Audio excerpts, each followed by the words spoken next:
Many Muslims, when they come from overseas, they leave Islam back in their home country. I mean, they bring their traditions, they bring their culture, but their traditions have nothing to do with Islam. For example, the idea of a forced marriage where a woman gets married without her consent, Islam doesn't allow that. Plus, it's totally messed up, man. Islam liberated people from this ignorant way of thinking. But some Muslims, they love their culture more than they love Islam. And that's why they're willing to compromise their religion for the sake of their culture. Joke! Joke! Joke! Now, I'm not saying that all culture is bad. There's a lot of great things we can learn from different cultures. There's tasty food, beautiful artwork, rich languages, and so much more. I'm referring to the parts of the culture that conflict with Islam. You know one of the things that confuses a non-Muslim? It's when they see a Muslim take part of Islam and part of their culture, put it all together, and label the whole thing Islam. Not only are you giving Islam a bad name, but you're confusing everybody. You see, if you add or subtract anything from Islam, it's not Islam anymore. And there's so many Muslims who try to customize Islam just so it meets their desires. Desires. Alhamdulillah, I found Islam before I met these type of Muslims. Alhamdulillah. As a convert, I can tell you that Islam is a very beautiful religion. This is why I feel bad for a child who grows up in a family where Islam is not given to him properly. You know who I'm talking about. The parents who purposely teach only parts of Islam, the parts that benefit them. The child grows up misunderstanding Islam because he sees his parents compromising it.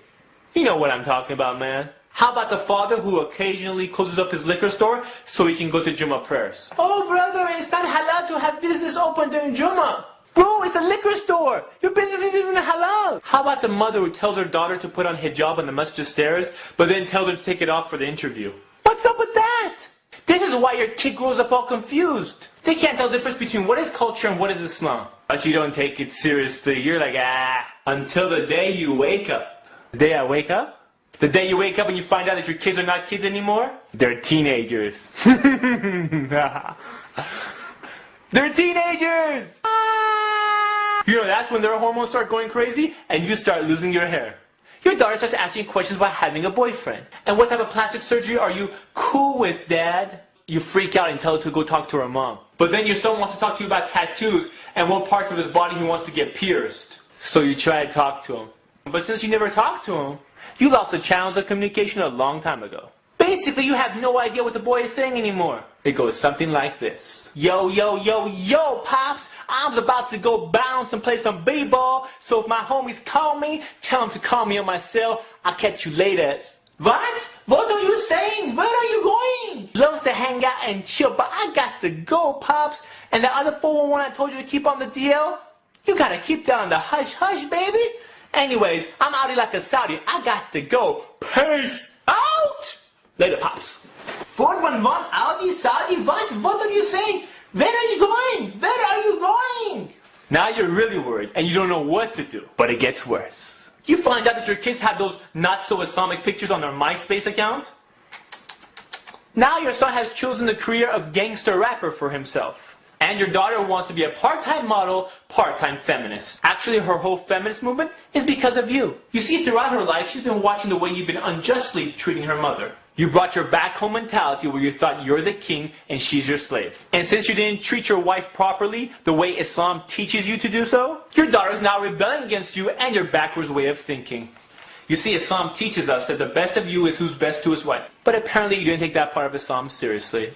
And now you're paying for it. And right when you think the relationship between you and your daughter can't get any worse, you hear those 4 words that make you want to cringe. But I love him. At this point, you start to panic. You look at your wife and say, What are we going to do? What are we going to do? You see, you brought all this drama upon yourself because you didn't teach your kids Islam. Instead, you raised them with customs that conflicted with the teachings of Islam. As little kids, they follow those customs. But guess what? They're young adults now, and they're thinking on their own. Because they see the errors and the backwards customs that they were raised with. Here's a reality check for you. Many kids have no intention to practice the culture of their parents. So instead they picked up their own culture. Not that it's any better than your culture. Sometimes it's actually worse. So instead of picking up your culture, they decide to pick up their own. By the way, don't you wish you tell them about Islam right about now? You see, in this new culture that your kids just picked up, it's cool to be rebellious. So they don't listen to you. And since you never gave them role models, or you were never role models for them, they decide to pick up their own role models. people they can look up to, people they can imitate. Society teaches them what is cool and what is not. Everything from the way they dress, to the way they act, to even the slang they use. Didn't you see the signs? Remember last Eid? Boy, what do you want for Eid? Yo, Pops, how about some of that bling bling? Okay, bling bling. We get them bling bling. What is bling bling? Now you tried everything you can, and as a last resort, you drop off your kids at the Sunday class. You know that's the weekly Sunday class for the young kids at the masjid? The one you never took them to? So you drop them off at the masjid hoping that the volunteer staff performs some type of miracle. But your kids don't even give the class a chance. Everything goes in one ear and out the other. Now your kids think you're a hypocrite because you tell them to do something that you don't do yourself. If you were praying, fasting, and doing all the other things that you tell your children to do, maybe they would have done it. It's like someone telling you, don't be a smoker. It'll kill you. How do you respect that? So many kids go away from Islam because Islam was not presented correctly to them. They get taught the modified version, where parents mix the culture with Islam and package the whole thing under the label of Islam. And then they see the errors in the culture.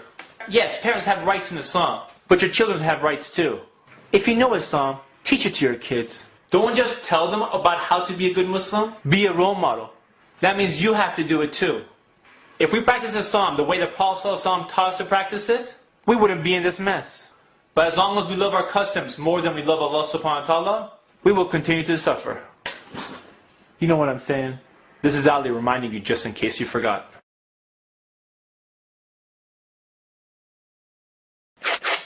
This is Ali reminding you just in case you forgot. This is Ali reminding you just